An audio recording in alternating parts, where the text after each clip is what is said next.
Dam.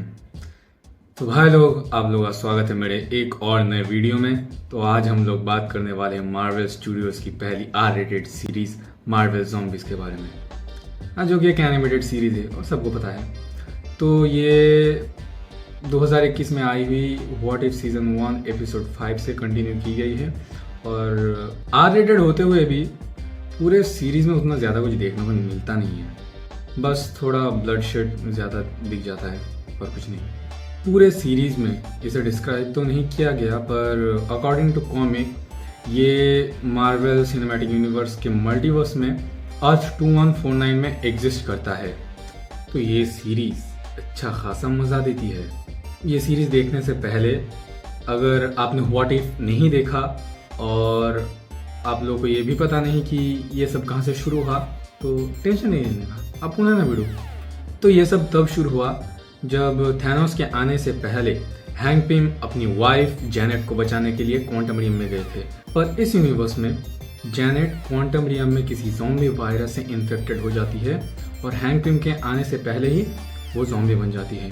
और जब वो वहाँ पहुँचते हैं, हैंक पिम वहाँ पहुँचते हैं, तो वो उन्हें भी काट लेती है और वो भी ज़ॉम्बी बन जाते हैं। और फिर वो दोनों जब क्वांटम रियम से बाहर आते हैं तो तब से ये सब शुरू हो जाता है। वो एक दूसरे को काटने लगते हैं, जैसा कि हर ज़ॉम्बी एपोकलिप्स मूवी में दिखाया जाता है कि ये सब कैसे हुआ।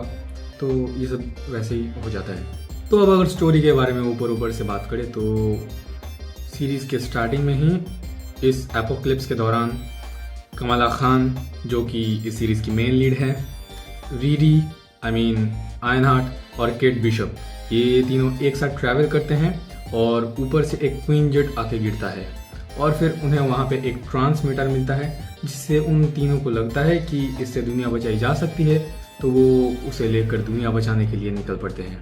इन सब के दौरान बहुत से लोग और सुपर हीरोज मारे जाते हैं और इन सब के बाद वो जब अपने प्लान के आखिरी हिस्से में होते हैं तो उन्हें ये पता चलता है कि उन्होंने जितना कुछ खोया, उन्होंने जो सब किया, उन लोगों ने जो सब किया, ये सब दैट्स फॉर नथिंग। और हमें इन सब के बीच में बहुत कुछ देखने को मिलता है, बहुत से माल मसाले हैं जिसे आप एंजॉय भी करोगे। और वांडा मैक्सिमोफ, डैम, अपने टॉय फ्रेंड के मरने के बाद ये औरत कभी चैन से नहीं बैठी। इसने कुछ ना कुछ बवाल किया है ही हमेशा से। Doctor strange multiverse of madness में डॉक्टर स्ट्रेंज के पीछे ही पड़ गई और उसके बाद इसने जब भी कुछ कांड किया है पूरे यूनिवर्स की इसने लंका लगा दी है। वांडा के अपीयरेंस इस शो में कभी खाली नहीं जाते। वो तो खुद ज़ॉम्बी बन ही गई थी और सारे ज़ॉम्बीज़ को कंट्रोल करके उसने अपनी एक पूरी आर्मी बना ली थी। और वो जब आती है तो ऐसा लगता है कि हाँ, कोई थ्रेट है, इस औरत से कुछ खतरा है और ऐसा लगता है कि अब ये कुछ बवाल करेगी। और शो में कहीं भी इसकी ऑरा फार्मिंग खाली नहीं जाते। तो वीडियो में आगे बढ़ने से पहले मैं एक छोटा सा स्पॉइलर अलर्ट दे देता हूँ।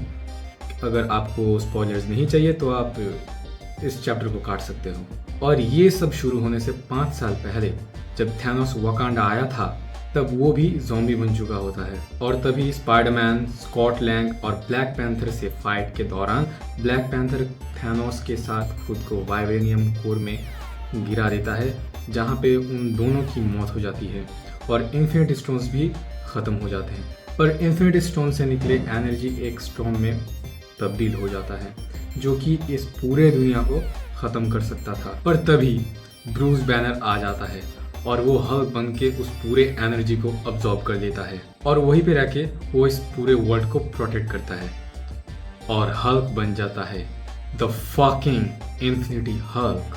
वांडा को असल में हल्क के पावर्स चाहिए थे और यही है इस पूरे सीरीज का मेन प्लॉट। उसे हल्क के पावर के साथ साथ कमाला भी चाहिए थी।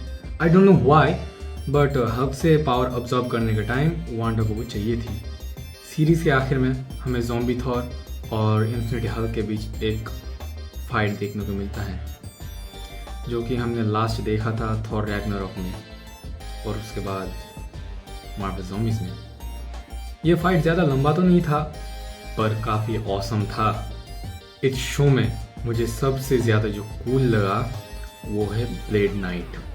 भाई साहब, इस बंदे का ऑरा ही कुछ अलग लेवल पे था। He is too good. और फाइनल फाइट में उसके जो सीन्स थे वो और भी कूल थे। अब अगर सीरीज़ के कमियों के बारे में बात करें तो ये एक साइड मिशन से ज़्यादा और कुछ नहीं लगता।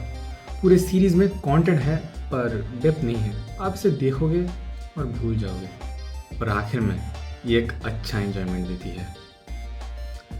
तो आज के लिए इतना ही, फिर मिलते हैं मेरे एक और नए वीडियो में। और आखिर में मैं हूँ Farhan and I am now signing off.